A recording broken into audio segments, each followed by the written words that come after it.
Welcome in to the Rockies Insider. I am your host, Patrick Lyons, and we have to talk about the news of the day. Of course, the Los Angeles Dodgers taking down the New York Yankees in an incredible Game 5 comeback to win their 8th World Series as a franchise, doing it in just 5 games, depriving us from truly a World Series because this was very much a one-sided World Series. Yes, the games might have looked a lot closer than they were in terms of run differential, and the games in which the Dodgers won were close, the Yankees blowing them out in Game 4. Nevertheless, the Dodgers did everything right in this World Series, and they've got another ring. They're second in now 5 years. They also won in 2020.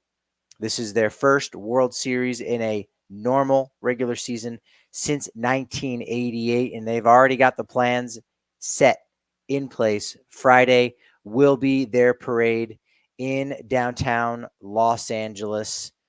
Special ticketed celebration also at Dodger Stadium, both of which will be televised, apparently because of logistics, traffic, and timing. Fans will not be able to attend both of those events. Freddie Freeman, the unanimous World Series MVP, after batting 306 for 20 with 4 home runs, 4 consecutive games he homered in the 2024 World Series, 6 consecutive games as Freddie Freeman, dating back to the 2021 World Series when he homered in games 5 and 6 with Atlanta. Both of those, 4 to start a World Series and 6 at any point, a record for Mr. Frederick Charles Freeman. Also had 12 RBI, which tie him with Bobby Richardson in 1960, a New York Yankee, for most in a single World Series. Of course, Freeman doing it in just 5 games. And do also have to mention that Freddie Freeman, the owner of the only walk-off grand slam in World Series history. This was all about the Dodgers. This was supposed to be a series of superstars going against one another, and it still was. That's still very true, that what we had were MVPs against MVPs, Hall of Famers against Hall of Famers, but the ones in blue performed a lot better than the ones that were in pinstripes. In this game, in Game 5, you have to go back to the 5th inning, the momentum killer. The Yankees were not dead after this, but it gave the Dodgers all the life in the world. They didn't have anything to worry about as they were up 3-1, heading back home. Had they lost Game 5, lost 2 games in a row, no skin off their back. They are still in control and in the driver's seat with 2 of their best starting pitchers still coming up. But in the 5th inning, the Dodgers are down 5-0. Gerrit Cole has a no-hitter at this point going into the 5th, gives off the leadoff single, and then the Yankees absolutely implode.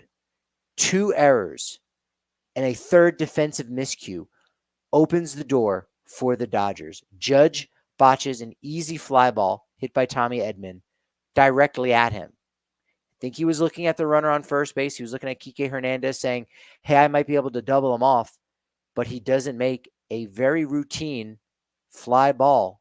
More of a line drive, but still a routine play that I think anybody listening to this right now could have caught. I think Aaron Judge could have caught that barehanded.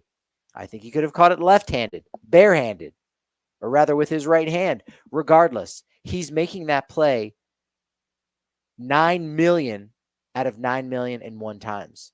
This is the reality that we live in. This is the world we live in. He botches that play. Then with runners on first and second, ground ball to the right of Anthony Volpe at shortstop. He opts to try to get the force out at third base and bounces it.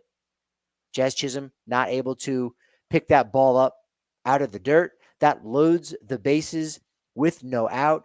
Cole is able to strike out Gavin Lux on 4 pitches. He strikes out Shohei Ohtani on 4 pitches and really looks like he is the guy that the Yankees signed to that $300 million contract. He is that ace. He is the reigning American League Cy Young Award winner from 2023. Gerrit Cole is that guy. This is his moment. And then, with the bases loaded and 2 outs, easy ground ball hit by Mookie Betts to first baseman Anthony Rizzo. It was either going to be 3 unassisted or a 3-1, and both Cole and Rizzo were thinking the opposite of what the other was thinking it was going to be. In real time, and even on the replays, I thought this was Rizzo taking it the entire way. He let the ball get back on him. He basically came around the ball and then backhanded it. When, if timed right, charging on this slow grounder, he could have just picked it up and then went over to first base. Go back and look at the replay. Gerrit Cole came off the mound very quickly, but it also became apparent that Mookie Betts was busting down the line and Cole would not have been able to get to first base. I would put that blame on Anthony Rizzo there. And you get a run that scores on that play. Betts' RBI single puts them on the board on that play. All total, Gerrit Cole, 38 pitches, 5 runs allowed, no earned, opens the door. Dodgers score 5 runs to level it. Yankees get one back in the bottom of the 6th when Brusdar Graterol walks Soto and Judge to start the inning, but the Yankees can only get one. Jazz advances Soto to third base. Stanton hits a sacrifice fly.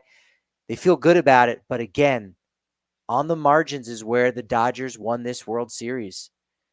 And that 6th inning, every inning in this game, every inning in this series, it really just felt like the Yankees left opportunities out there where a team that was destined or a team that was deserving of winning the World Series would have done a lot more. And the Dodgers, when they had opportunities, they always did a lot more. Top of the 7th, Dodgers have more opportunities. Freeman walks to start the inning. It ends Gerrit Cole's night. Clay Holmes comes in. He walks Teoscar Hernandez, but strikes out Muncy to end the threat. Tommy Kahnle enters, can't get an out. The former Rockies reliever. 2 singles from Kike and Edman. Walks Will Smith to load the bases. Forces the Yankees closer, the new Yankees closer, because he only took that role over in September, keep in mind. But it forces Luke Weaver to go in to get multiple outs. Was it 6 outs at that point? Yes, because Kahnle came in to start the inning, could not get an out. So 6 out save. Luke Weaver, to this point in his career, only somewhat recently converted to relief pitching full-time last year. He had never pitched on 3 consecutive days. And manager Aaron Boone was asking him to do that. RBI sac fly by Lux ties the score at 6-6. Sac fly by Mookie Betts puts the Dodgers ahead 7-6. And by the 9th, Weaver looks totally gassed, steps off 3 times. When Taylor's over on first base and Taylor ends up advancing to second, he just looked totally gassed. And this was a masterclass in managing by Dave Roberts, pushing all the right buttons when he needed to. And in the 9th, he goes to Walker Buehler, who had not relieved in a game since 2018, had never recorded a save before, and he gets a 1-2-3 9th inning 2 days after starting Game 3 in New York.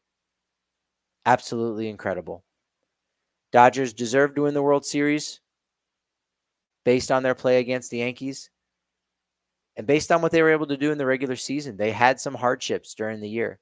Sure, I think 29 fan bases, including the Yankees, who 28 fan bases would probably complain about the Yankees.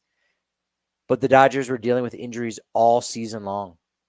It almost looked there at a certain point that between between Freddie Freeman's bad ankle and then the injury suffered by Ohtani in Game 2, that, hold on a second. Sure, you've got MVPs by name and name alone, but they are so banged up right now that what can you actually expect to get out of them? Ohtani was pretty quiet in this series. Freeman, very loud after being quiet in the previous 2 rounds, winning that Willie Mays MVP as the best player in the 2024 World Series. Ohtani, quiet.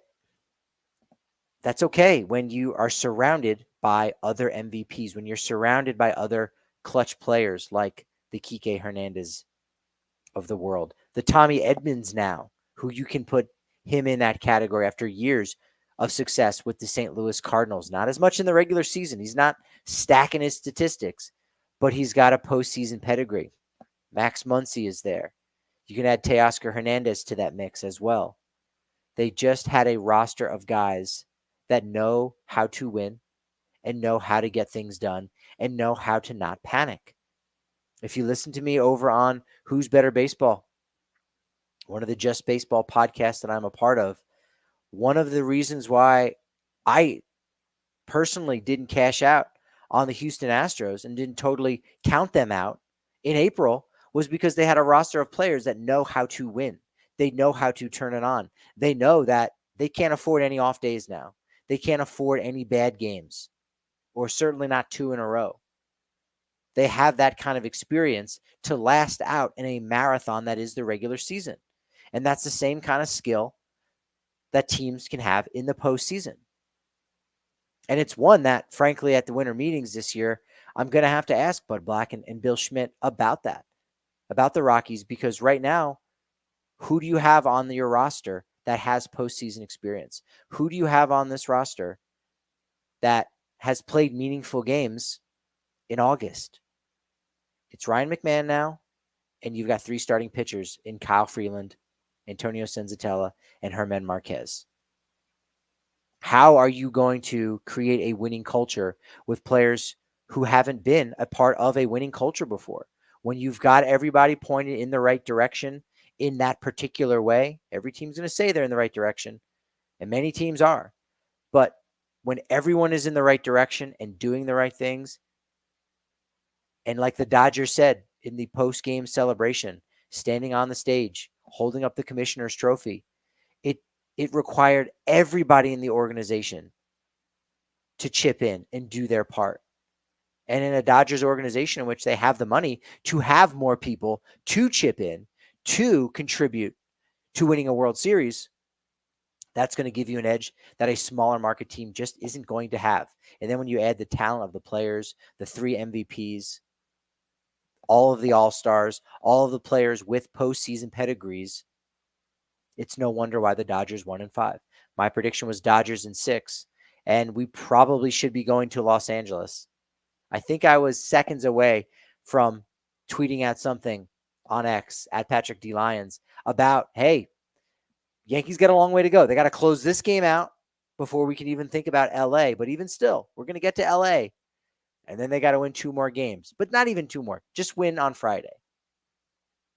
Forgetting that finishing out the game on Wednesday was not going to be easy and was not a foregone conclusion. And it absolutely wasn't. But game 3 was the one I thought the Yankees should have gone out and won. They crapped to bed. They missed some opportunities. That was critical. They won game 4, and then in game 5, they should have won. They very much could be up 3-2 in this series.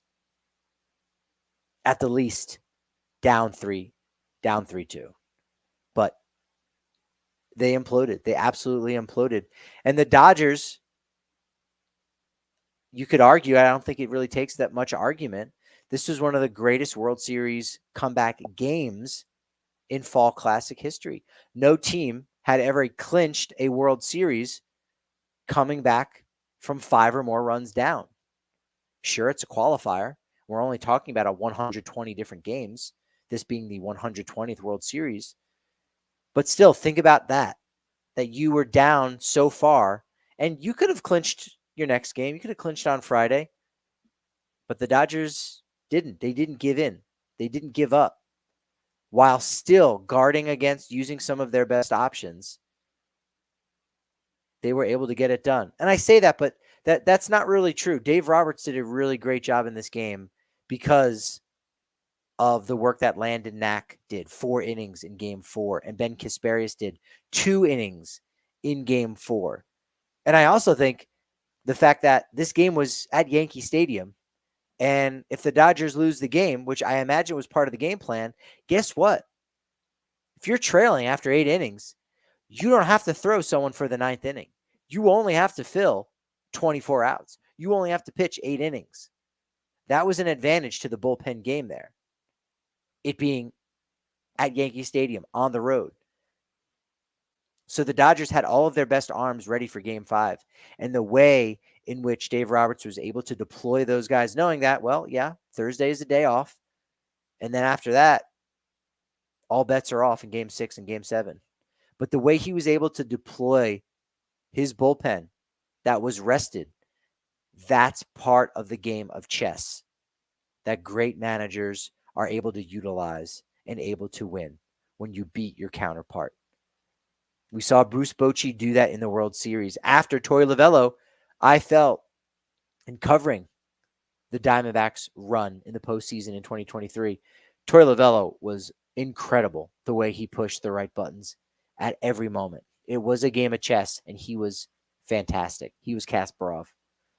But when you got to the World Series and you have a skipper like Bruce Bochy, who's been a part of 4 and who has won 3 with the Giants, 2010, 2012, 2014, that's going to be a hard thing to win.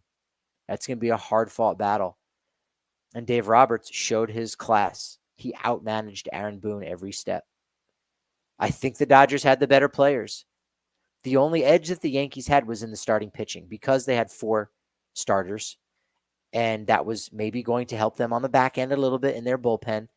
But ultimately, the Dodgers did have the better relief pitchers. They did have the better defense, better base running, better depth in the lineup, better bench. They were just better in every shape or form during this World Series. Jack Flaherty in this game got 4 outs, giving up or being charged with 4 runs. That's it. Think about that.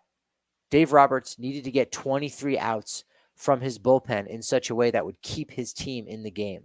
He couldn't have known that the Yankees were going to totally self-destruct and give up 5 runs in the 5th inning. But Anthony Banda finishing out that 2nd inning after walking 2, kind of avoiding further damage. Ryan Brazier gave up 1 run in that 3rd inning. Michael Kopech in the 4th. Alex Vesia in the 5th. Gratterall in the 6th. Then you got 2 1/3 innings pitched from Blake Trinan, who this time around did not give up a run. And then Walker Buehler closes it out. Now has 19 innings of World Series experience under his belt and has only allowed 1 run to his name. He's going into free agency. This was a very good World Series. I very much enjoyed it. There just wasn't enough of it. The quality was great. Quantity wasn't enough. It's like if you're going to a certain high-end eatery and the portions are small, but they are so good. You just kind of wish that there were more. So be it. So be it. What is that going to do to this World Series? Where is that going to put it all-time historically? I mean, it's not going to make it one of the all-time greatest World Series because the series is a key part in this. So is the world. Sure, there's players always going to be from various countries around the globe, but it's the series part, and we didn't get a series. We got the Dodgers winning 4 out of 5 games. That's dominating. Yes, the Yankees were close in just about every single one of those games. Yes, they had opportunities to win those games. But after game 1 and halfway through game 2, it became very apparent that the Yankees just weren't going to do that. And it seemed as if they had figured it out. It seemed as if in game 5, when they were able to surge ahead, Aaron Judge in a big spot in the 1st inning with the big 2-run home run. That, wait a minute, maybe something can happen here. No team down 3-0 in the World Series had ever forced a game 7. That had never happened. Maybe this was going to be the year. Maybe now that the Yankees had gotten a win under their belt in game 4. Maybe now that Aaron Judge is heating up. Maybe now that the Yankees have a 5-0 lead and Gerrit Cole is going to go shove. And that was another element too with that 5th inning is that if Gerrit Cole could have gotten out of that inning not throwing 38 pitches, but throwing what should have probably been something close to 9 pitches, given all of the outs that were squandered. Sure, he still could have gone deep into this game, could have probably finished the 7th inning. But then you could have looked to him in a game 7. On 2 days rest, instead of 3 days, on 2 days rest, He could have gone out there and done the Chris Sale. He could have gone out there and done a Madison Bumgarner, and maybe you can get 4 innings out of Gerrit Cole. You don't want to, but shoot, you could. You could have done that had you gotten to a game 7, but it's moot. It's absolutely moot. That was it when it fell apart in that 5th inning. Sure, it might have been a Pyrrhic victory where, okay, we ended up winning game 5, but at what cost? Especially to the bullpen. At what cost? Especially with the relievers getting exposed to the Dodgers hitters. And I think vice versa too. But when you see a guy multiple times in the same series, when you don't typically see relievers that often in a week's time or in a weekend's time, that's going to be an advantage for the hitters. And it just was not lining up well for the Yankees. Entering game 5, both Judge and Ohtani were 2 for 15 with no home runs. One did it, one didn't. As I said, Judge with the 2-run home run to give the Yankees a huge 2-0 lead. Then the great catch going into the wall in that left field gap, crashing into the wall on a Freddie Freeman fly ball. Don't forget, last time he went crashing into a wall to make a catch against the Dodgers, his entire season and the Yankees' entire season got derailed. That right field gap at Dodger Stadium, injuring his toe on the fence, on the concrete. Yankees finished 2 games over 500. Judge only plays in 106 games. And the Yankees finished with their worst winning percentage in over 30 years. Got to go back to 1992. And it seems, wow, Judge is changing the narrative here. And then that miscue in the top of the 5th. Inexplicable. Absolutely inexplicable. Ohtani had his opportunities. Ended up reaching first on that catcher's interference, just barely nicking Austin Wells' mitt. I don't think that's happened to him a lot in the regular season. Don't think it was intentional. But nevertheless, that proved to be somewhat costly. And we saw the Yankees bats come alive in game 4, and they stayed alive in game 5. Judge and Jazz go back-to-back in the first inning. First back-to-back home runs in Yankees World Series history since 1977. Volpe stayed hot with a leadoff double in the second inning. Verdugo continued to heat up. RBI single there. Stanton homered in the third. Yankees score in the first 3 innings. Stanton has his 7th home run this postseason. Yankee record in a single postseason. Hit his 18th home run with the Yankees in October, tying Mickey Mantle for 3rd most in Yankees history. Had a lot of really good conversations on Tuesday night at a SABR function, the Society for American Baseball Research. Our Denver chapter is fantastic. We meet the 3rd Wednesday of every month. You don't need to be a member. Come hang out, talk baseball, get super nerdy, meet some amazing people that know a lot about baseball, that are passionate, and are just good people all around. But we had a gathering on Tuesday and talking about future Hall of Famers and how much the weight of the World Series can be for some players to help their cause. And so Giancarlo Stanton, a guy who doesn't seem to be an all-star caliber guy, certainly hasn't been for the last 5-6 years since he's coming over from the Yankees. 1 all-star appearance since then. That was the LA all-star game, I believe, in 2022. But he's gone quiet. Guess what? That's what happens with Hall of Famers. 18 postseason home runs with the Yankees, just with the Yankees, when he's supposedly not as good as he once was, which is true. He's going to be in the Hall of Fame someday. Remember, it's not a one-and-done situation where you get 1 year, and if you're not in, goodbye forever. No, you eventually get in. Anthony Rizzo, another one of those players. I don't think that play at first base is really going to haunt his legacy very much. If you know, you know. If you remember, you remember. But Anthony Rizzo, when you think back, I know Rockies fans know that conversation that took place before Larry Walker finally earned induction on his 10th and final ballot in 2021. rather in 2020, didn't get inducted until 2021. But the conversation was the Hall of Fame and the museum. The museum does 10 out of 10 job, but you would think the Hall of Fame would also capture the history of baseball. Can you tell the history of baseball without this player? And when you're talking about the history of baseball, despite the fact that the Colorado Rockies have been very bad since coming into the league in 1993, you have to talk about the expansion in the 90s and the expansion of the postseason in the 90s.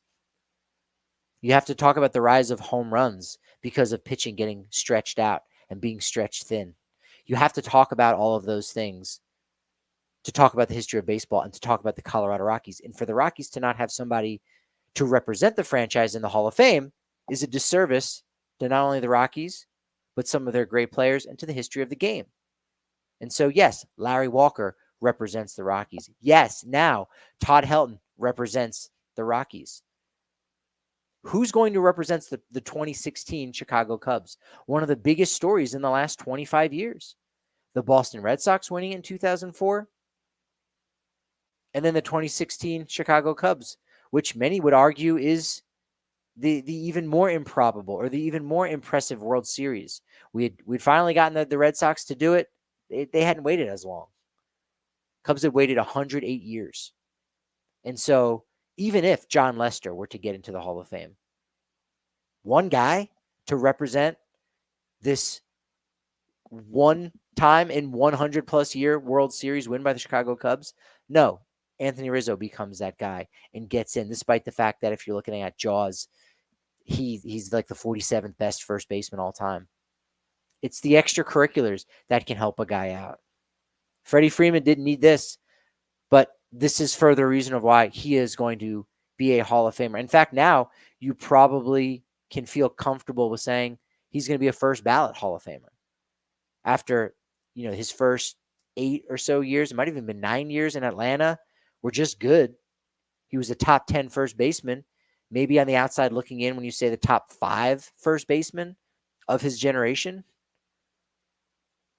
But since then, in the last 6-7 years, he's been the best first baseman in the game. So he's elevated. He's gone to another level. And now with the World Series MVP, now his second World Series in 4 years, first ballot Hall of Famer. So there's so many side stories, and I could probably go on with this for a week. I'm going to try to get it. I'll try to nip it all in the bud tonight. But Gerrit Cole was great despite the 5 runs in the 5th inning. They were all unearned. I had to go back and crunch the numbers. In the last nearly 25 years, we've had one pitcher. Luis Frias last year, you might not remember, gave up 3 unearned runs in the World Series against the Rangers. But over the last 20 plus years, no pitcher had ever given up that many runs. Clem Labine in the 1960 World Series was the last pitcher to give up 5 or more unearned runs in a game. And Christy Mathewson was the last starting pitcher to do that in 1912, I want to say. So very unfortunate for Gerrit Cole to have that hanging over him and feeling like, what could I have done? Could I have done more? This was my chance. This is my opportunity.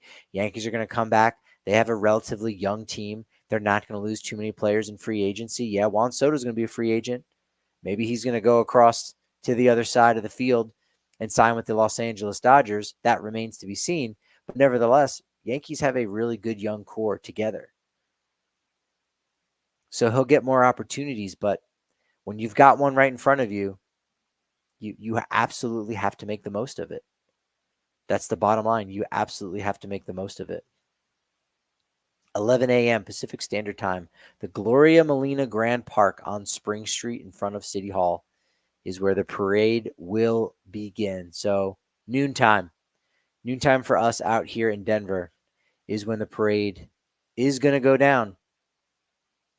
Incredible stuff from the Los Angeles Dodgers, who are the favorite going into the season. And talking about it tonight, going into the postseason, if I were a betting man, I probably would have selected the 3 teams that had the longest odds, maybe even 4, maybe even 5.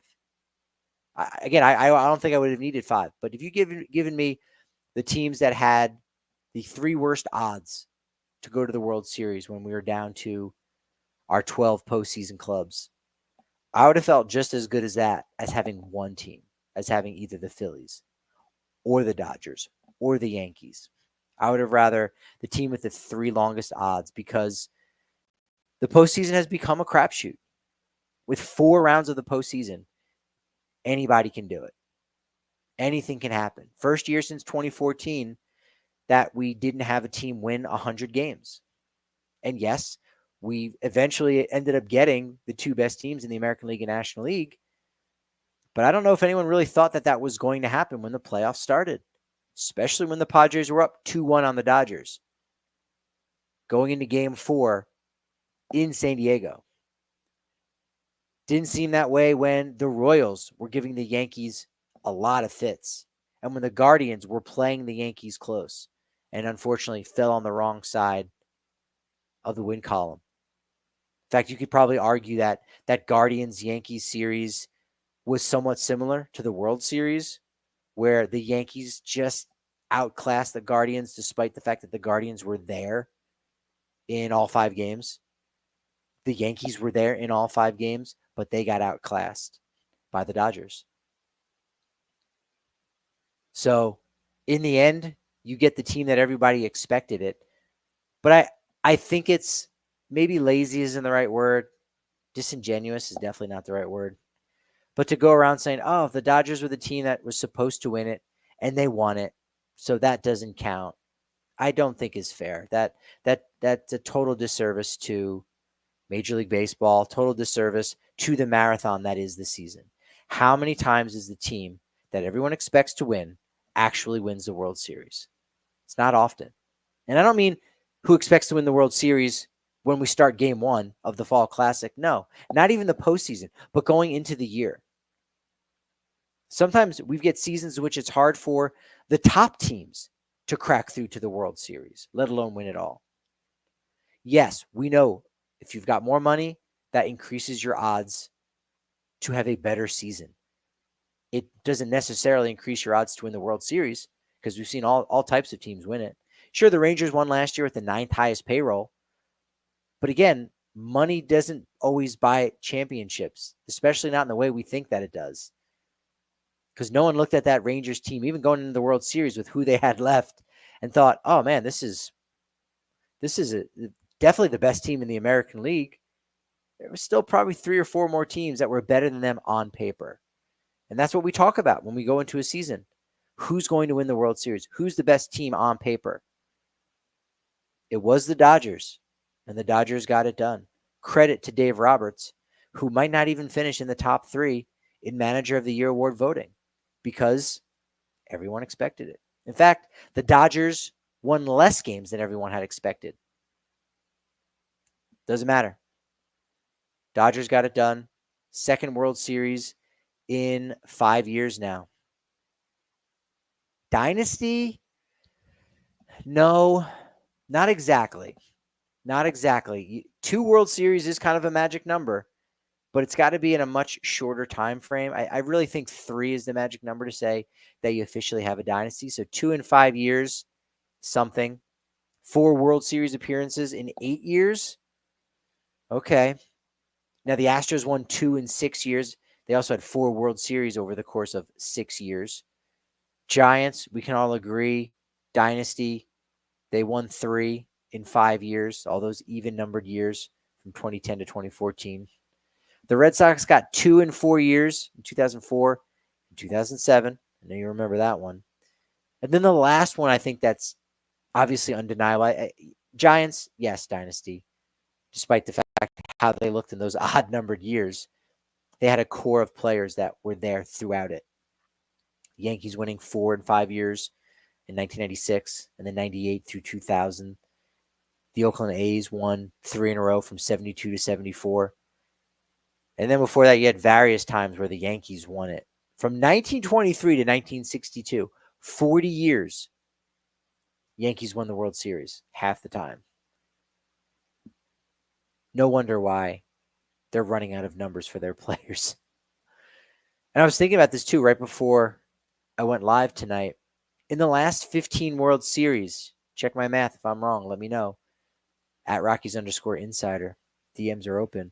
But in the last 15 World Series, the NL West has been the National League representative in the World Series 8 times. More than half of the World Series in the last 15 years have been represented by an NL West club, starting in 2010. Interesting. And again, a lot of those were the Dodgers, right? 4 of those were the Dodgers, 3 from the Giants, 1 from the Diamondbacks last year. It's a great division. And this was a really, really solid World Series. I think this World Series will probably live on more in print than it will in memory form because it was so short. I mean, you do have Ohtani's first World Series, which is huge. I think is only going to spur him on to be even more hungry going forward. Going back to what I was just saying about having winning players on your club who know how to win, who have that hunger, who have the taste for blood. There's blood in the water. Some people, some animals can smell it. And other teams, other organizations, they've forgotten what it smells like, that they don't have the right pieces in place to smell what it takes to win games and to win over the course of a season, not just a couple games, but win over a marathon, win through the dog days of summer, and then win again in October.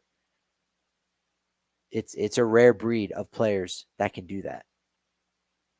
And you've got to get a taste for it first. And then you get hungrier and hungrier and hungrier. The Detroit Tigers got that taste this year. Does that mean they're a lock to make the postseason in 2025? No. But that group of guys, wait to see what happens in 26 and then 27 with AJ Hinch there.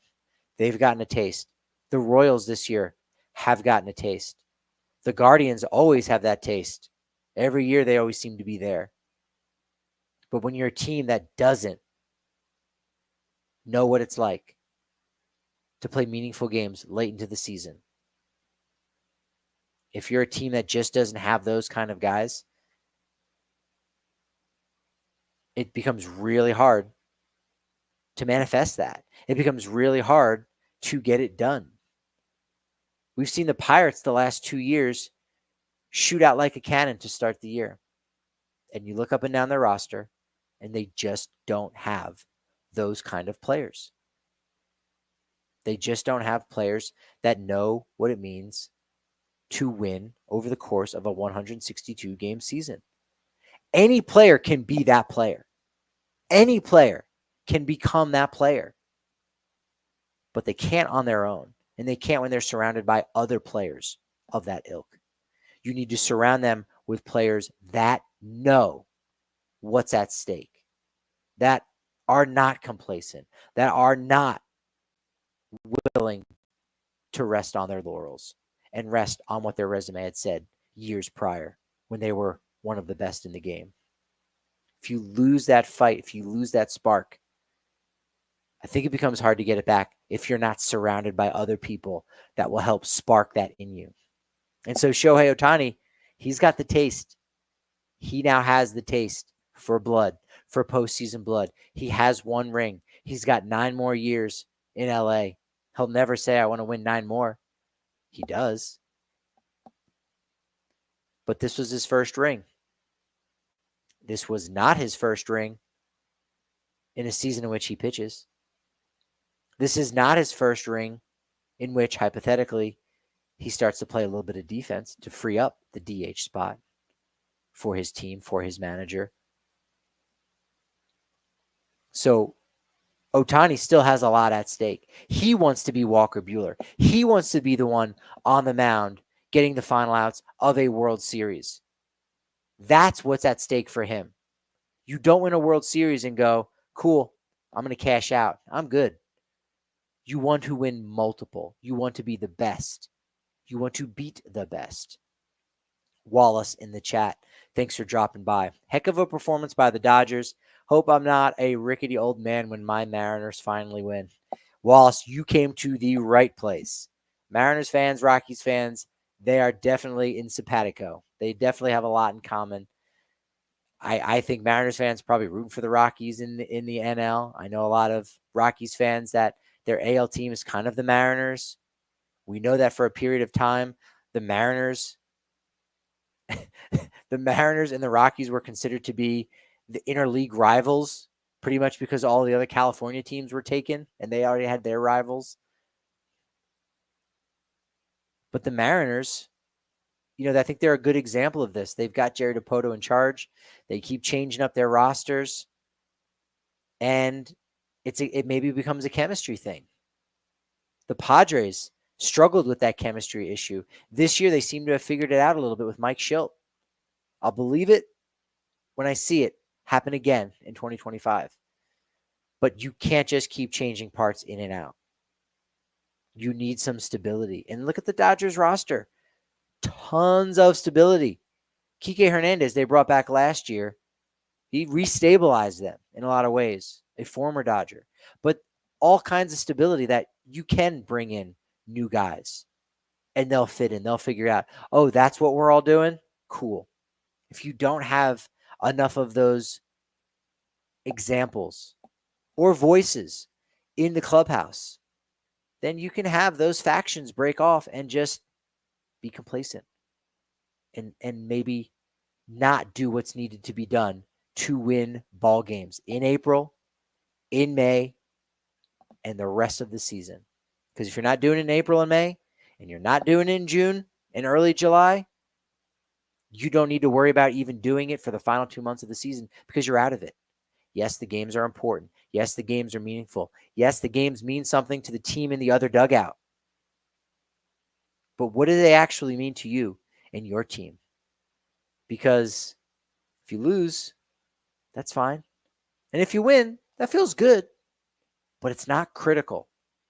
You need critical players in a critical environment to get critical results. What else have I got here in my notes? Shoot, I could talk about the Mookie Betts fan interference. That was pretty darn wild. It was pretty gross, too. That was pretty gross. I did see a real interesting post by someone talking about, Steve Bartman.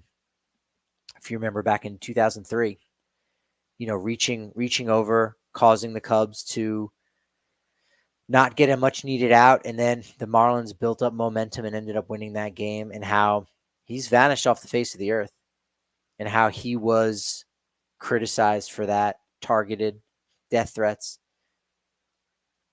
And while this is a different circumstance because the play ended up being meaningless, Betts caught the ball. It was an out. It stayed an out afterwards, so it didn't change history at all. It's just interesting that this person who, in my non-legal opinion, my non-lawyerly opinion, assaulted Mookie Betts, as did this other guy, his buddy. You don't put hands on a player.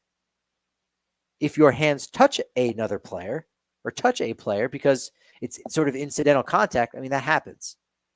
But when you're actively trying to take a ball out of a guy's mitt that he caught, what are you doing?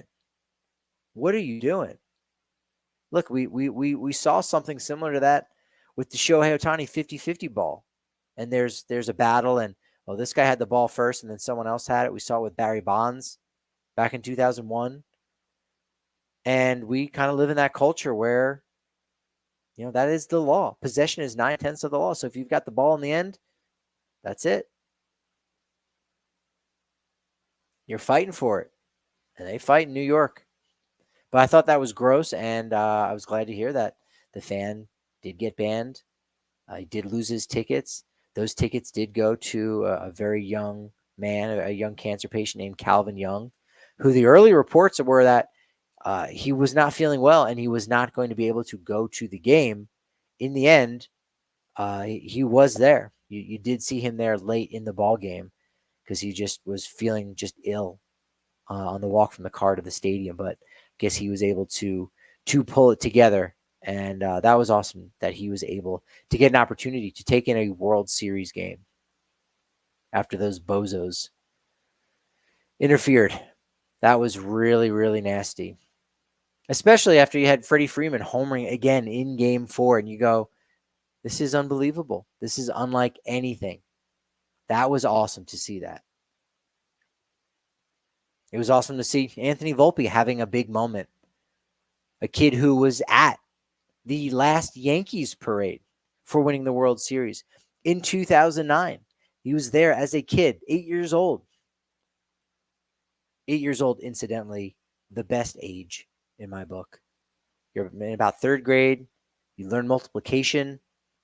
You're like an adult practically, learning multiplication. For anyone that doesn't know, I used to have a lot of different roles in education, special education teacher, high school math teacher, also an elementary school teacher, taught third grade. It was one of my favorite grades when I was a kid growing up, and I loved teaching it. So Anthony Volpe, great memories from 2009. It's why after his big game in Game 4, Big Papi was taking photographs on his cell phone with Derek Jeter. So great for Anthony Volpe to have that kind of a World Series moment. First player in World Series history with a grand slam, 4 RBI, and 2 stolen bases. Good for him. Really good for him. This also becomes the first World Series since '87 with multiple grand slams. Ken Herbeck and Dan Gladden did it for the Twins. And this is the first World Series since 1964 with a home run for each team. Ken Boyer of the Cardinals and Joe Pepitone of the Yankees. Joe Pepitone, incidentally, his claim to fame is that he is the first ball player to bring a hairdryer, blow dryer, into the clubhouse. Look it up. He was very proud of his hair. Good old Joe Pepitone. Yankees avoided the sweep by winning Game 4. Hadn't had one since 2012. In the 120 World Series we've had, 21 have been sweeps. And right now, because the Yankees were able to win Game 4, we are now in the midst of a 12-year span without a sweep. 12 consecutive World Series without a sweep, which actually ties the record. 1976, Reds swept the Yankees, and then in '89, in the Bay Area World Series, A's swept the San Francisco Giants. So we seem like we might be due for a sweep, but maybe there's something to it. Maybe there's something to the longer postseason, the 4 rounds now. Even if you get a bye, 3 rounds. And so your pitching has definitely been dinged up, and you can't rely on your relievers quite as much, or they are a lot more fallible than in the past. Maybe that's why.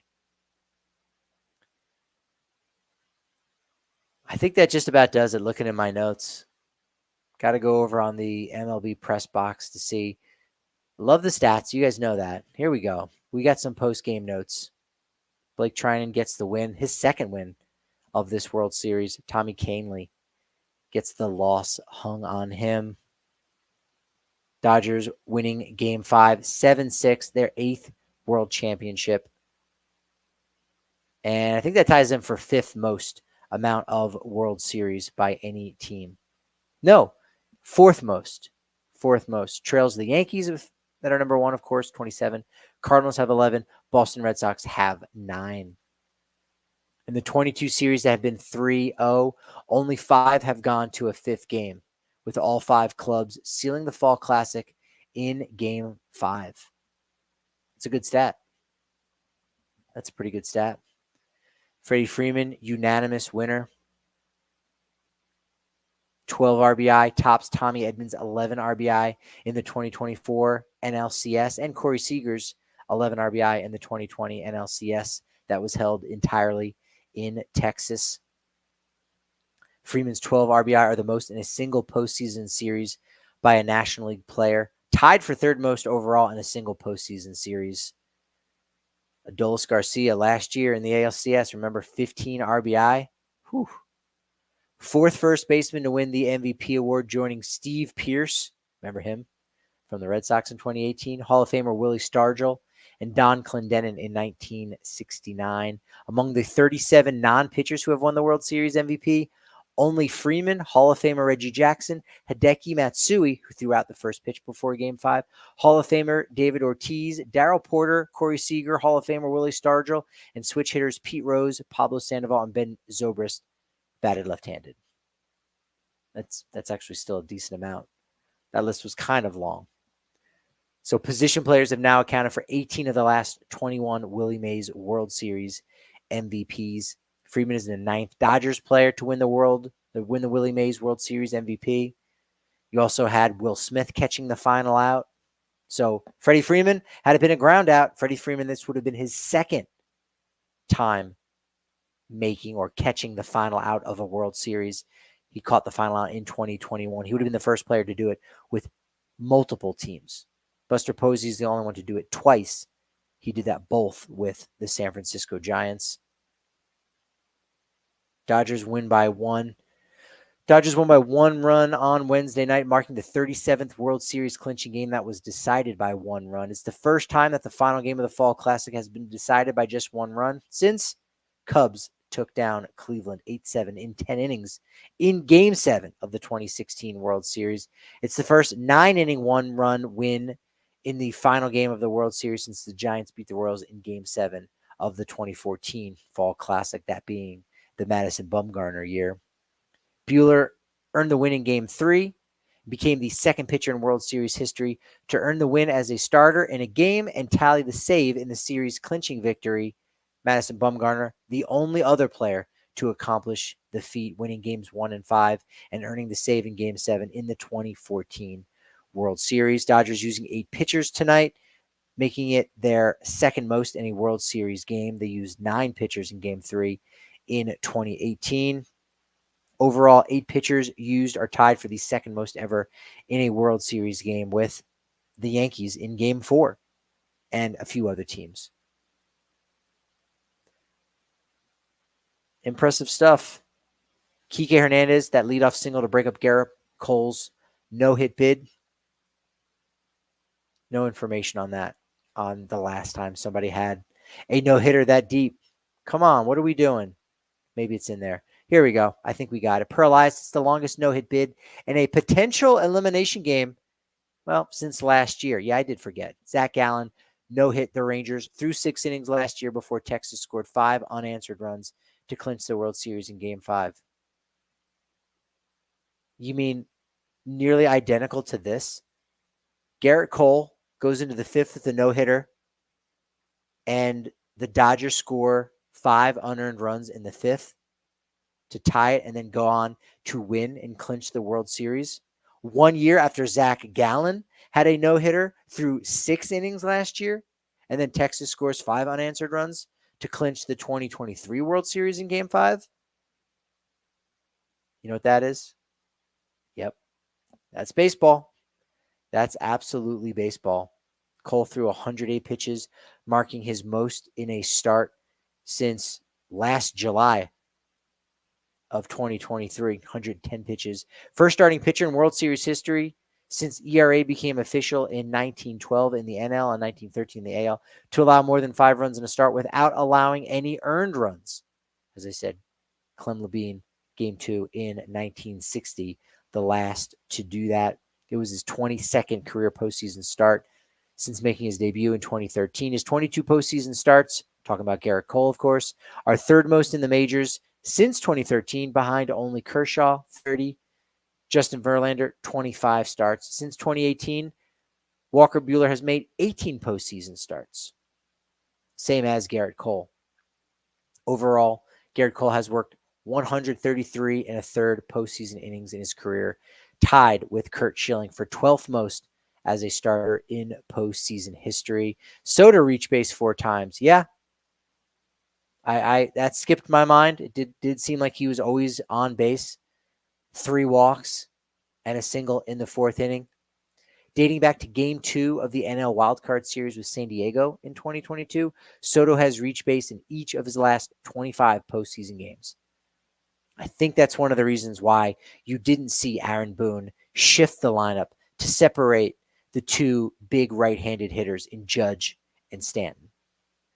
That could have been a good way to jumpstart Judge. Slide him up to the 2 spot.